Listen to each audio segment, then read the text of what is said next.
Bu günlərin cümə günüdür. Müsəlmanlara aid deyiləm, yəni qeyri-müsəlmanlar yan keçə bilər. Bu gün çalışın çoxlu salavat gətirin. Bu salavatın fəzilətinə aid qısa bir şey danışacağım. Yəni olmuş hadisədir.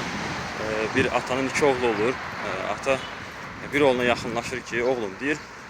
İndi bir hadisə baş verir aralarında. Oğlum deyir, sənin işlərin niyə həmişə mənə rahat həll olunur da? Məsəl üçün, sənin evliliyinlə bağlı, sənin imtahanınla və yaxud səni ev alanda. Sənin nə işin olursa, yəni işlərin rahat gedir. Amma sənin digər qardaşının işi həmişə elə bir, yəni o desək, daşdan çıxır. Yəni həmişə çətin olur. Yəni burada nətər olur da, bu necə olur ki, sənin işlərin belə rahat olur?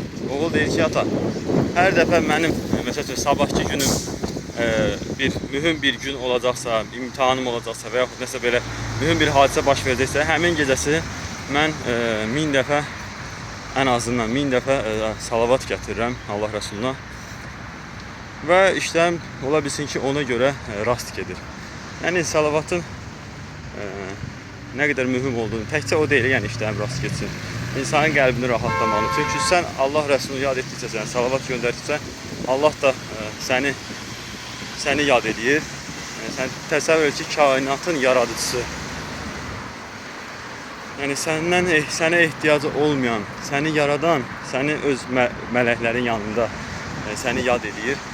Yəni düşün ki, bu nə qədər bir ehtiramlı, yəni bir qürur verici bir haldır. Ona görə bu gün cümə günü salavatı çoxaldın.